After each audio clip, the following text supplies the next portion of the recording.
Om Namo Bhagavate Vasudevaya.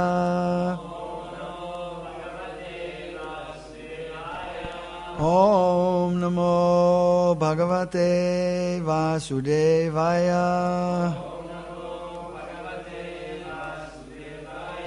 Om Namo Bhagavate Vasudevaya.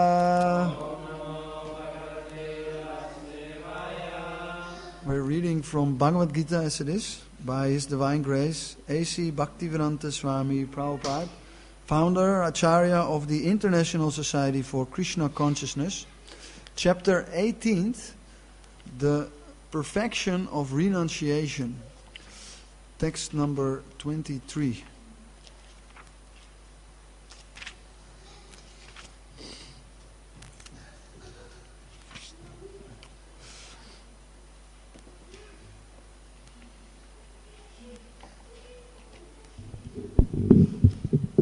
Hare Krishna.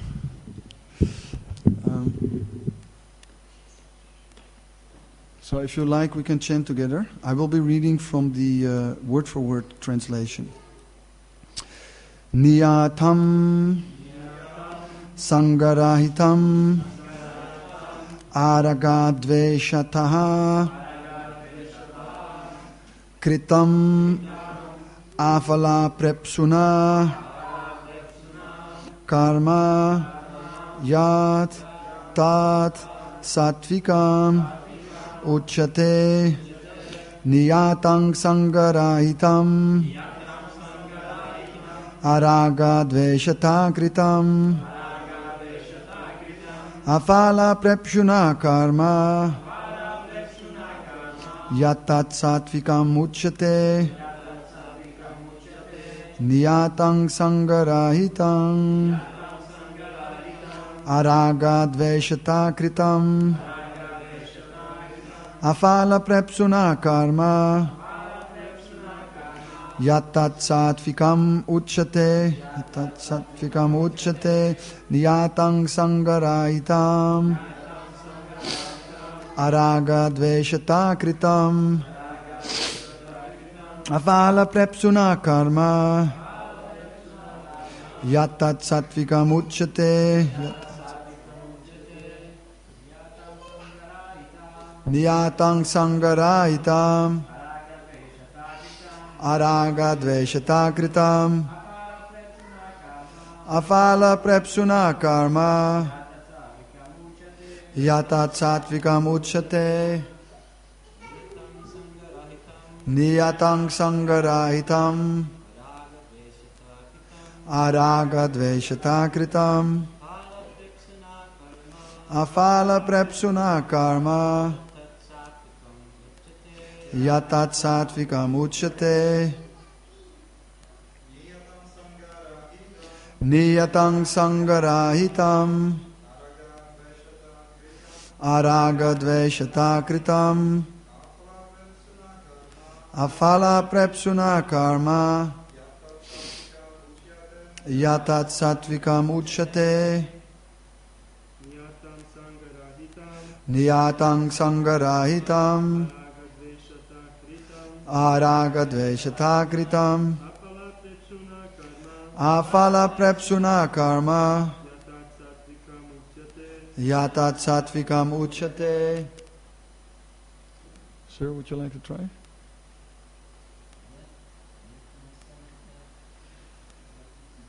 Niyataṁ saṅga-rahitam arāga-dveṣataḥ kṛtam aphala-prepsunā karma yatat sattvikam ucyate. Would you like to try? Would you like to try? Niyataṁ saṅga-rahitam arāga-dveṣataḥ kṛtam aphala-prepsunā karma yatat sattvikam ucyate. Please, would you like to try?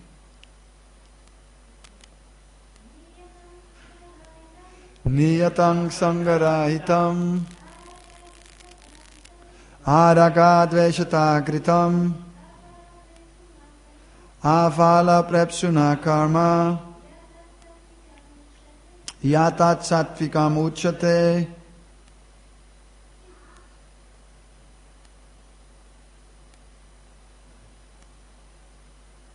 Would you like to chant also, please? Vous voulez chanter? Oui? Oh, pas d'allumette? Okay, oh, pas de problème. Okay, please repeat. Niyataṁ, regulated.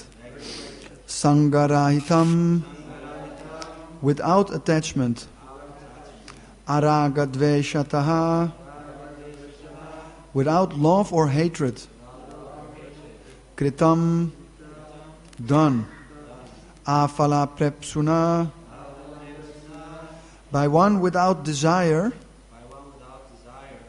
for fruitive result. Karma, action. Yat, which. Tat, that. Sattvikam, in the mode of goodness. Ucyate, is called. Translation. That action which is regulated and which is performed without attachment, without love or hatred, and without desire for fruitive results, is said to be in the mode of goodness.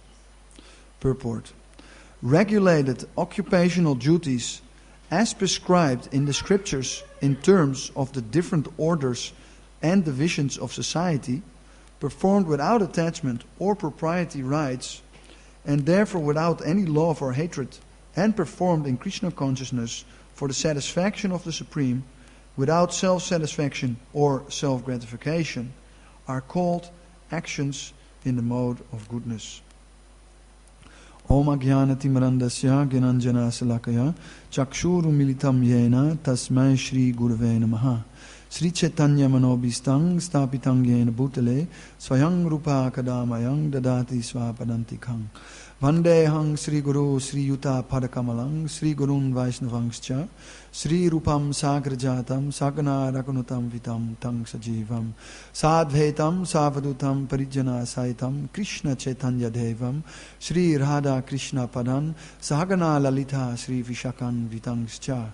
Hey Krishna Karuna Sindhu Dina Bandhu Jagatpate Gopisha Gopika Kanta Radha Kanta Namostute Tapta Kanchana Gaurangi Radhe Vrindavanishwari Vrishabhanu Sutadevi Pranamami Haripriye Vanchakalpaturubhyascha Kripa Sindhuvevacha Patitanam Pavanebhyo Vaishnavebhyo Namo Namaha. Shri Krishna Chaitanya Prabhu Nityananda Shri Advaita Gadadhar Srivasari Ghoda Bhakta Vrinda. Hare Krishna, Krishna Krishna, Hare Hare, Hare Rama, Rama Rama, Hare Hare. Niyataṁ saṅga-rahitam, arāga-dveṣataḥ kṛtam, aphala-prepsunā karma, yatat sattvikam ucyate. Ucyate means that which is called sattvikam. Sattva means goodness. And sattvikam is this word ka. Ka means doing. It's the mode of goodness. There's 3 different modes in the universe. Mode of goodness, or sattva guna, mode of passion, or raja guna, and mode of ignorance, or tama guna. So the whole universe is basically influenced by these 3 modes. Like for instance in the morning, this is sattva guna. You speak English also? Yes? Okay. Little, well, à la matin, it's sattva guna. The morning it's sattva guna. In the midday, it's raja guna, passion. In the morning it's sattva guna. Amidi, yes. And then in the night it's tamas. Tamas means darkness, tamagun. So then the darkness falls in. And you can experience this. In the morning the birds, they start to whistle, it's fresh. And then in the midday it's full on, it's working, people start to eat. This is a good time to eat also. because the fire of digestion is very high, the passion is very high. It's a good time to eat. And then at night it becomes dark. Everybody knows there's like ghosts and things like that. This is called tamagun. There's so many stories that when the darkness falls, then the thieves come out, and like that the evil spirits come out. And then in the morning, then again the sun shines. And also different kinds of food is in different modes, like meat and alcohol. This is in the mode of ignorance. And then like peppers and very spicy food, very very rich food, very opulent food, like kings. They eat in the mode of passion. And then mode of goodness is very we say sattvic. So it's like sugar and like healthy food, like vegetables and rice, and this is mode of goodness. So there's also different persons in different modes. So you have like priests, they are in the mode of goodness. Then you have like government and police and army, they're in the mode of passion. And then you have like economical class, like farmers and businessmen, they're in the mode of passion and in the mode of ignorance. And then you have like working class, they're in the mode of ignorance. They're generally in that, they're ruled by that mode. Of course, if we become Krishna consciousness, Krishna conscious, my understanding is that then everybody comes uplifted. So they actually more or less act in the mode of goodness. But they are still having a different likes and dislike. Like some people, they like to take care of the cows and they like to trade certain things. Other people, they just like to serve. They like to work, just keep it simple. They don't have a lot of responsibility. They work and then they go to their family like that. They like it like that. Some people, they want to be a little bit in charge. Like I'm a little bit like that. They want to be a little bit, I'm the boss, like that. That is another kind of mood. And other people, they're like very Brahminical. They're very priestly and they're very calm and quiet. They think a lot and they can speak very nicely. They can speak very nicely about Bhagavad-gītā. So they're called the priest, Brahmana class. So everybody has a different kind of mood. And now today we speak about this mode of goodness, which is actually essential for spiritual life, this mode. If we are too much in passion, then it's not really possible to have spiritual life. So we will have a little bit deeper look what this mode of goodness means. And then we can discuss maybe a little bit. So I'll read the translation one more time. That action which is regulated and which is performed without attachment. Yeah, so the mode of goodness, it's niyataṁ. Niyataṁ means also practice. It means rules, regulation. So this is very, very important, that we need to become regulated. We wake up at certain times, we eat at certain times, we sleep at certain times, we talk at certain times. We like now we have a lecture. This is a good time to discuss philosophy when the sun goes down, like that. Yeah, this regulation is very important. Like I said, we wake up at a certain time, we eat at a certain time. If you ask a person who gets very old, like sometimes you have these Japanese people or anybody who's very like 110 or 120, anytime you ask them, they will say, I always do, and then they say something. So it can be like, I always drink sake, or I always, but they have something that they always do. So the body responds to regulation. The body is like a machine, and it likes this regulation. It's very important. Of course, if you drink alcohol, that's not so good. So it should be good regulation. But regulation itself is already good. That's what it says here. That it should be the action which is regulated. That's one thing. That's goodness. If you regulate something, doesn't matter what it is, it's good. Like, for instance, people who fight. They do regulative actions. They repeat it. And like, or a musician, it's also passion. But he regularly practices. And like this, he gets it. So this is kind of, like you're passionate, I want to play guitar. But then you have to regulate the action. So this is part of goodness. The action which is regulated and which is performed without attachment. So this is the second part. So regulation is not enough. It's a part of goodness. Then needs to be without attachment. This is very, very difficult. This actually can, as far as I understand, can only be really reached if one becomes Krishna conscious. In other words, if one realizes that Krishna is God and I am His servant. I am a soul. I am a very tiny part of Krishna and I am supposed to serve Him. And therefore, I don't really possess anything.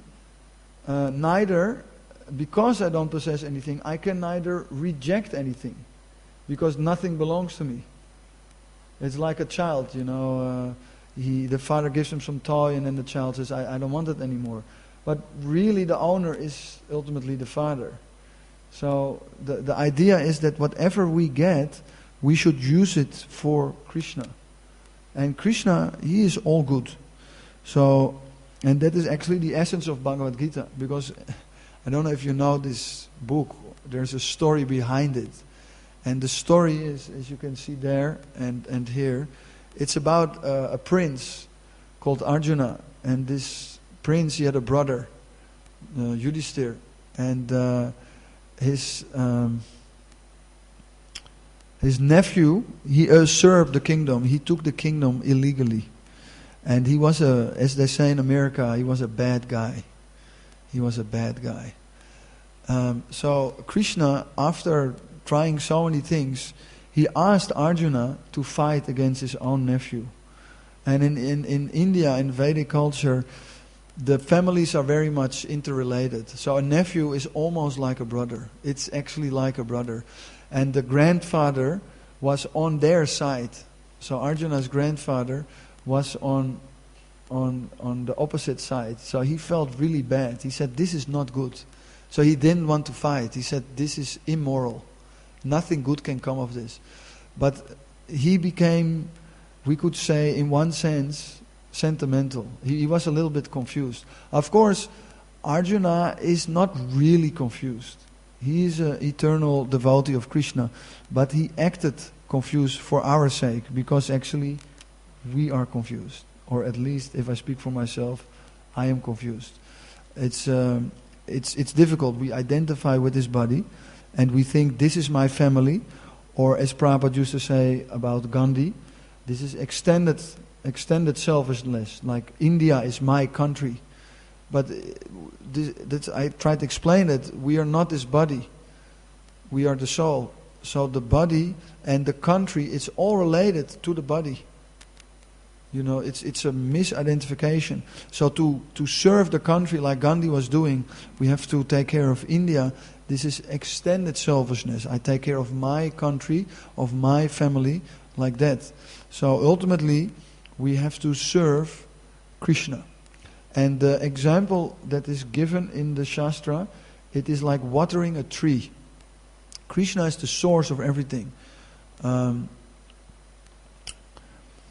He is the origin of everything. Ishvara Parama Krishna, Satchit Ananda Vigraha, Anadir Adir Govinda. Govinda, or Krishna, He is Anadir Adir Govinda. He is the origin, the Adir, and He is Anadir. He is without origin. This is the definition of God. Sometimes overly clever persons, they ask, but who is in charge of God, or what was before God? But no, that is the definition of God. The definition of God is nothing was before Him. So, but with our limited mind, we cannot understand this. Because we identify with this body, and this body has a beginning and an end. So, to have a concept of something that doesn't have an end, it cannot really be fully understood by our tiny consciousness. So, but Krishna, He is in fact the origin of everything. And therefore, the example is given of a tree. So Krishna is like the root of the tree. He is the origin of the life. And the tree grows. And what we generally do, like for instance the example of Gandhi, we are watering the leaves of the tree. And if you only water the leaves of the tree, if you just take care of India, but you don't take care of Krishna, then ultimately it will fail. And that is actually what we see. In India, things are very chaotic. Many people in India now, they are complaining about so much corruption, like that. Because they miss the point. The point is Krishna. And therefore people are unsatisfied, and therefore they want to take more than they actually should. Because they're unsatisfied. Gandhi used to say like that, there is enough for for everyone's need, but not enough for one man's greed. Because once we get greedy, we always want more and more and more, and it's never enough. So, but once we start to love Krishna, once we start to serve Krishna, he is called Atma Ram. So Atma means the self, the soul, and Ram means satisfied. So he is fully satisfied within himself. And if we serve him, we can also, in minute emotion, in minute feeling, we can feel that we also become self-satisfied. This is a gradual process, of course, but it works like that. Not only can we feel Atmaram, but we can do questions later. Not only we can feel Atmaram, but we can also feel much more enjoyment. Like one example was given, to give another example of the tree. So, just to finish this example, the idea is you water the root of the tree. And you water the root of the tree, all the leaves will be satisfied. So it's simple. You satisfy Krishna, everyone will be satisfied. Sometimes people ask, what is your political view? This is a big question people always want to ask. So our political view is Sarva Sukhinu Bhavantu. Let everybody be happy. This is Krishna consciousness. We want everybody to be happy. And the only way to make everybody happy is that everybody serves Krishna. And that at least, because ultimately this is a utopia, but at least that the government is directed towards this point, to serve Krishna. And then this is actually what the priestly class has to do. The priestly, because we're talking about the mode of goodness, the priestly class, they should be the in charge. But they should be independent. Like now they separate church from the state. Which in one sense actually it's a good thing. In one sense it's a good thing. Because the priest should be completely independent, especially financially. He should be independent. But the culture, in the Vedic culture, is that the king, they would offer the kingdom to the priest. They would come to the priests and the king would say, here's the kingdom, it's yours. And the priest would accept it. And he said, thank you very much. Now I will give it back to you. And you manage it properly. So that is the idea, that the king, he manages the country in the consciousness that actually it belongs to Krishna. And the priests who represent Krishna, they are actually the real in charge. And I just am their servant. And this is actually the Vedic culture. This is like in France, you say Monseigneur or Monsieur. So this Seigneur is Krishna. Krishna is the real Seigneur. He's the real Sir. Or the real, in America they say Mr. Or Lord. In Spanish they say Señor. So Krishna is the real Lord. But the culture is that we say, in Holland we say meneer. Goeiedag meneer. Or mijn heer, my Lord. Good day, mon Seigneur. Like that. Bonjour, mon Seigneur. That is the culture. That we try to become a servant of everyone. And this is the general. But at the same time there has to be some division. Division is already there. But what I'm trying to explain is that the priestly class, they should ultimately be the in charge. The government should ask them for advice. And of course they have to be qualified, because now in India you have this priestly class, but it's mainly based on birth. So if you get born like a priest, then you can become a priest. This is their philosophy. Of course there is some truth in it. If you get born as a lawyer, like your father is a lawyer, and he has a big business, then naturally you can learn to become a lawyer. But no one in the world will accept you unless you got a degree as a lawyer. The son of the lawyer has to follow the degree, and he has to be tested by other lawyer, generally not by his father, but the point is he needs to be tested, and then he can call himself a lawyer. So similarly with these so-called brahmanas, they have to be qualified brahmanas. So in ISKCON we have 4 principles: is no eating of meat, no drinking, no intoxication, and no gambling. So this is the beginning actually of human life. So in India, I don't want to be too critical, but in India many of these brahmanas, they either drink or smoke or even eat meat. And then you cannot really call yourself a brahmana. And this is a big problem. And many people, especially now in Bombay, which is a very, how do you say that?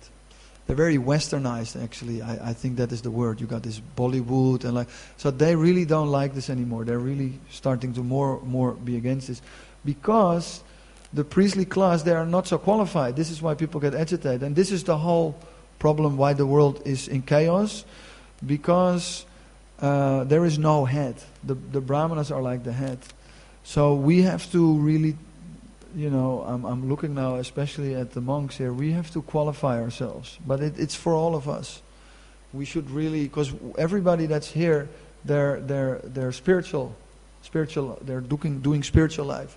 So every one of us, we should be very much careful to qualify ourselves, because otherwise we will hear the same that I'm saying now about so many people who also try to be spiritual in India. So we should not fall into the same trap, kind of. So we have to be very careful. Not everyone, me included. So everyone should be very mindful to try to follow strictly. Anyway, I get a little bit off the point. The point was we have to serve Krishna in order to be detached. And I want to give one more example.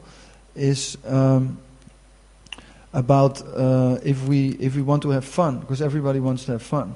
Now Krishna, as you might know, he's called the supreme enjoyer. He has actually the most fun. And one time a friend of mine, he gave the example that if you are on a bike, a bicyclette, and you have a friend and he is on a motor who goes fast, then sometimes they hold the motor, right? And it goes very fast. You don't have to bike even. So Krishna is like that. If you want to have really fun, you connect with Krishna, and then your fun will increase. Like, look at me. I live here in a castle. But it's Krishna's castle. He's in charge. We serve him. But I get also to sit here and live here and enjoy this beautiful country. So like that, if you become the servant of God, then you get so many benefits. And all you have to do is just simply surrender to Krishna. It is really that simple. And the more we surrender, the more we will feel this enjoyment and this atmaram, this self-satisfaction inside our heart, inside our mind.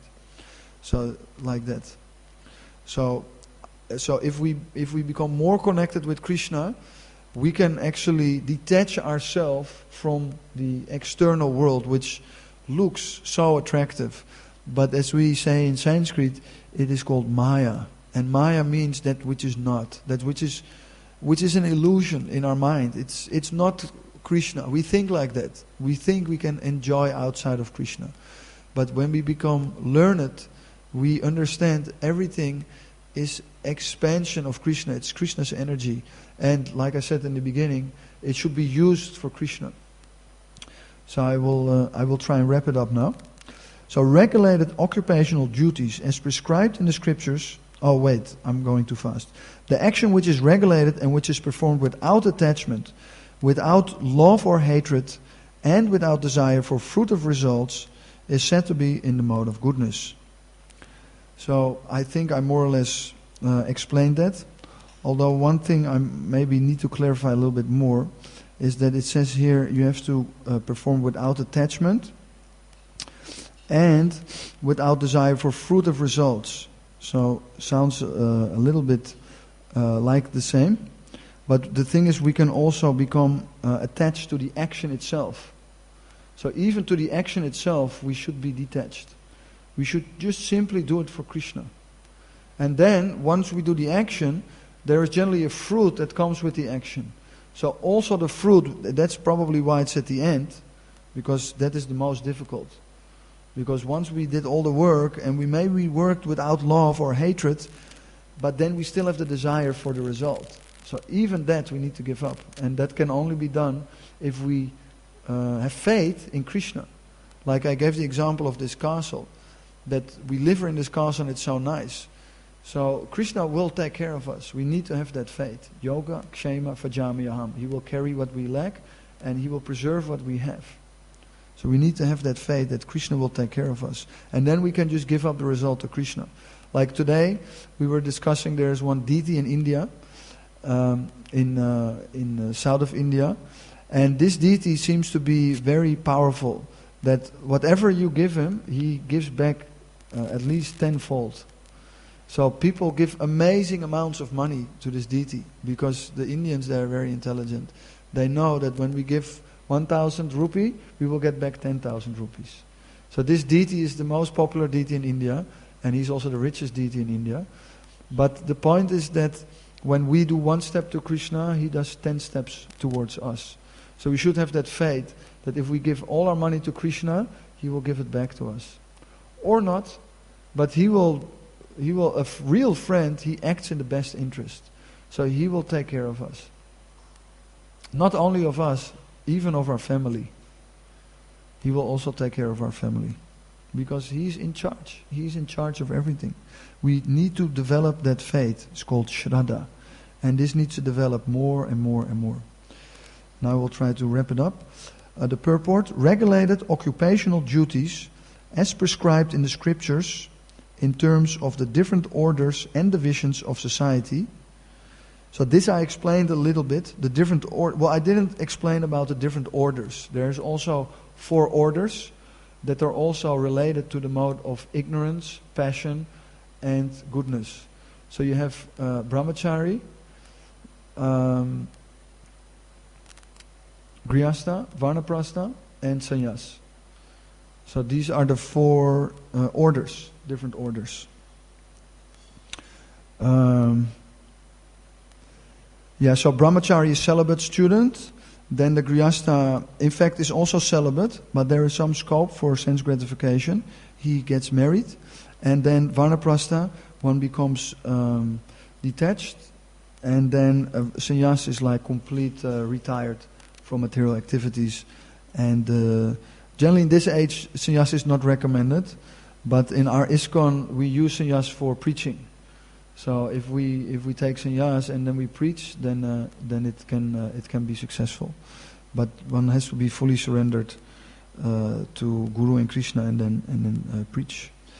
Of course, everybody in our society they have this preaching mood, because Prabhupada and actually Chaitanya Mahaprabhu, actually Radharani, they all have this preaching mood. They want to bring so many people, so many souls to Krishna. This is actually the idea behind it, to increase Krishna's happiness.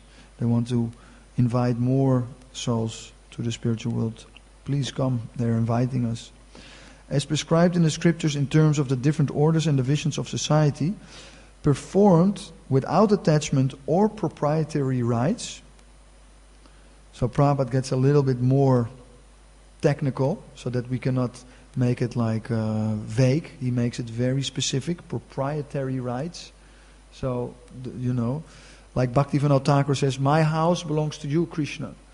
So, Rupa Goswami, he recommended you should give 50% to the temple, or at least to a spiritual cause. Should give 50. If you are a householder, you have a job, then the way to become detached is to give 50% to the spiritual cause, and then 50% you keep for the family and for emergencies like that. And therefore, without any love or hatred, because Prabhupada points out there, if you don't have any attachment and you don't have any proprietary rights, automatically the love and the hatred disappears, because you're not so much attached. Because love and hatred, it's like I want this. And the hate is when somebody takes it. But once you surrender to Krishna, of course, you maintain it, like we maintain this castle, but we leave everything up to Krishna. So then this love and hatred it's not material. It's whenever there's love or hatred, it's related to Krishna. So we do whatever Krishna says. So like Arjuna, he was fighting, which seems to be like an aggressive thing, but he was fighting for Krishna. So he wasn't identifying with that specific emotion as normal people do. So it looks almost the same. Krishna conscious person looks almost the same, but the consciousness is different. That is why this movement is called Krishna consciousness. The consciousness has to change. And that is why I explained about this word Maya. It is simply an illusion. The Krishna conscious is already there. It's already there. We're just covered. This body is one covering. Then mind, another covering. Then intelligence, another. It's polluted. It needs to be purified. And that is why we chant these mantras. Mana means mind, and Tra means to deliver. This mantra, Maha mantra, great mantra of deliverance, it will deliver us to the lotus feet of Lord Krishna. It will deliver us, as they say in America, signed, sealed and delivered. We will be completely clean. Because in this state that I, as I speak for myself, as I am now, I am not pure enough to associate with Krishna and his devotees. Like Satyananda Maharaj, he gave a very nice example, which I'd like to share with you, is he said, we should think that we are living with very rich people, like we're now living with devotees. They're very rich, and I'm very fortunate to live with them. So we should think like that, that I'm so fortunate. So anyway, so as soon as we give away the attachment, then love and hatred automatically will subside. And of course, this is, I pointed it out many times already in the lecture, performed in Krishna consciousness for the satisfaction of the Supreme. So Prabhupada, I cannot stress this enough, Prabhupada's purpose, as far as I understand, they are like completely perfect. Because he doesn't leave any room for our kind of rascal minds to make any room for speculation. Because he says, he's almost writing like a lawyer. And he told us, you read these books like a lawyer. You study it like a law book. You know this book inside out. Because he says it should be performed in Krishna consciousness, but that's not enough. He says, and for the satisfaction of the Supreme. So we should always, it should be favorable, Rupa Goswami says. Should always think, I'm doing this to satisfy Krishna. So thinking of Krishna is not enough. Because Kamsa was also Krishna conscious. Kamsa was Krishna's enemy. He was constantly thinking about Krishna. But it was unfavorable. He hated Krishna. He wanted to kill him. So that is not the Krishna consciousness that we want to achieve. We want to have the Krishna consciousness for the satisfaction of Krishna. So that is a very important point. And then Prabhupada continues, and then I'll end. Without self-satisfaction or self-gratification. So he goes on, like in America, when you go into the court, you have to swear this pledge. I swear to speak the truth, the whole truth, and nothing but the truth. So you have the truth, that's one thing. I speak the truth, 1 + 1 is 2. But then the whole truth. You see, there's a whole mathematical thing behind that 1 + 1 is 2. And nothing but the truth. So don't say 1 + 1 is 2.0 or something, because it's not really, you're adding things that are not really necessary. It's just 2. You see? So the whole truth and nothing but the truth. The truth, the whole truth, and nothing. So here also, Prabhupada gives also the negative. He gives the truth, but he also says without self-satisfaction or self-gratification. So we shouldn't think, I'm going to serve Krishna for his satisfaction. Like sometimes I offer here the breakfast, and then sometimes I think like, let me take a burfie, So this is not the idea. Idea is we offer it to Krishna, and we don't think of ourselves. That let me also take a little payment, Let me also satisfy myself, my tongue. So it shouldn't be like that. And many times I didn't do it, and then at breakfast, somehow or other, the sweet was there that I actually wanted to take. So this is the meaning of yoga kshema vajamyaham. Krishna will preserve what we have, and carry what we lack. So I could have taken the sweet and carry it and make my hands dirty and maybe my dhoti dirty, but it wasn't necessary because somehow or other, by Krishna's arrangement, it was left there, and I was late in the breakfast, but he left it there for me, and I was, allowed, so we could say, to enjoy it. Because Krishna doesn't want us to suffer, it's not like that. But we have this tendency to enjoy. So therefore this tapasya, it's needed. This, like when I wake up the deities, I have to get up very early. Because Krishna gets up very early. And this is sometimes difficult because sometimes I'm tired. So this we need to do, like that we become purified. So that in the beginning that needs to be done. And then gradually we get this internal enjoyment. And that is, you could say that is real enjoyment in the mode of goodness. It's more an internal enjoyment. You sort of look. So I should stop there. Thank you very much for listening so long. Maybe there's any question or comment? Everything clear?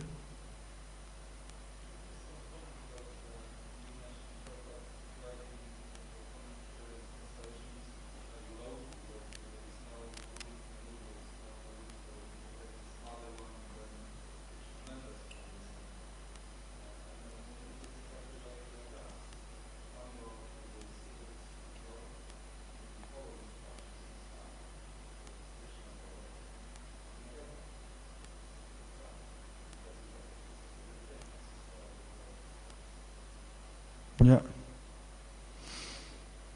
Yeah, the thing is, I'm not sure exactly when Prabhupada wrote his Bhagavad-gītā. I know it got stolen, because he had it already written in India, but then I think it got stolen in New York, right? Something like that. Anybody, you know? Yeah, in New York, right? Yeah, so the thing is, Prabhupada knows us. Because even before he started to preach, he said that he would just take the bus and he would just go around New York and look and observe the people. So Prabhupada really observed, the Western mind and the Western culture. And then he got all these hippies coming in. So he knew. He was a little bit surprised in the beginning. He said like that. I don't know if he was surprised, but he said like that. He was a little bit surprised. So he knows how we think and how, I'm sorry to say, how rascal we are. Because we always try to find, the Western mind is like that, trying to find a loophole. Like nowadays, lawyers are very well paid because they're expert in finding the loophole in the law. This is not really the idea, you see, to find the loophole. Because if you want, you can find them here also. But it's written in such a way that it's very difficult. And if you're sincere, then you actually see that they're really not there. It's like you said, it's very clear.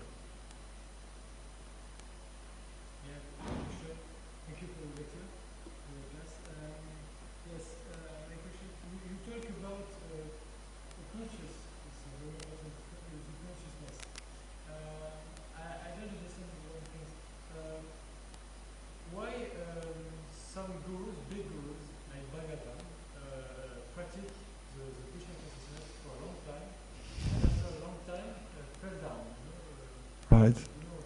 It's a very big question. Well, I think many devotees, they will give you different answers. I can only give you my answer. My understanding is that I can tell you one story actually that I heard from somebody who was kind of close to him.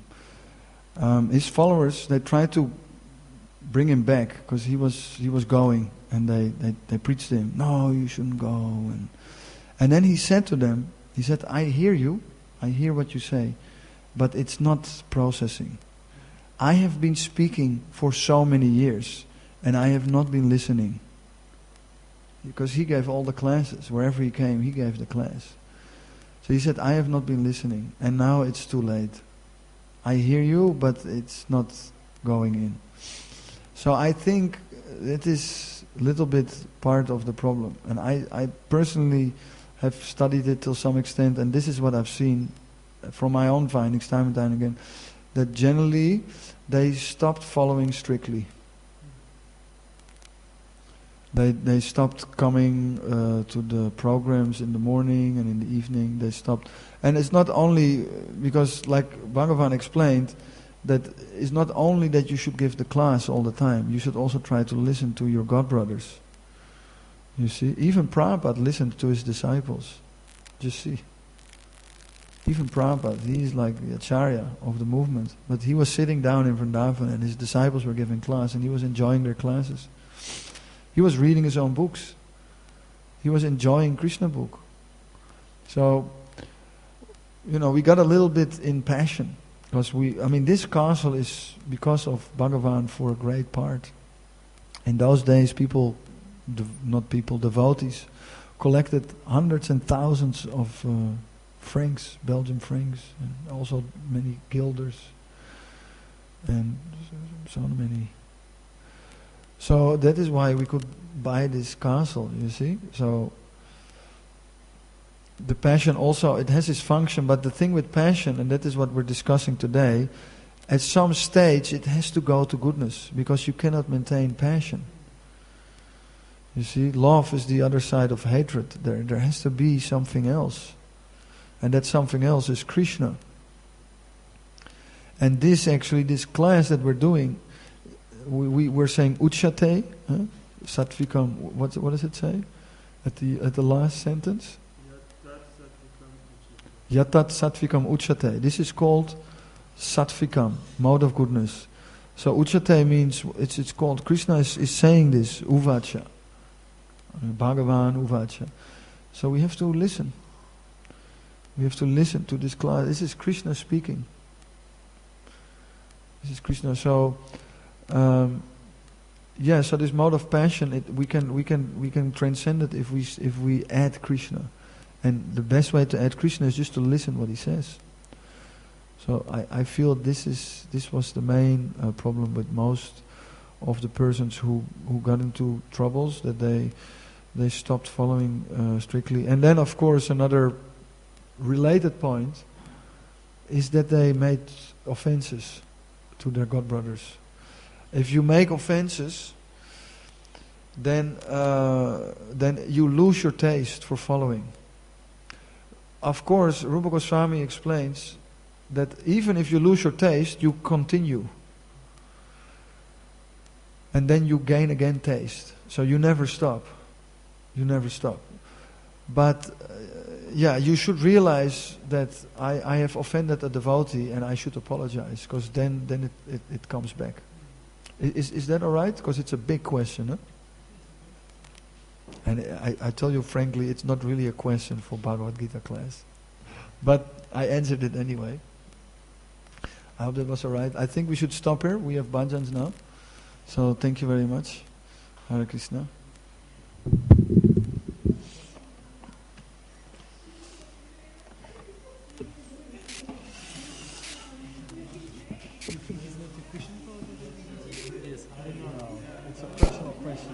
It's about the person, yes, okay.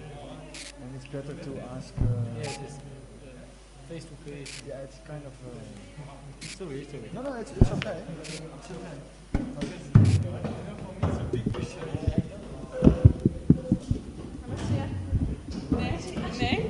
Nee.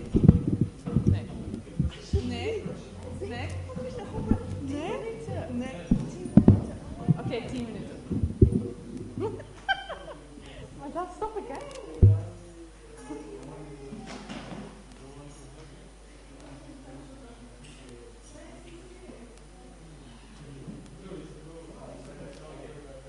Ik stop na 10 minuten.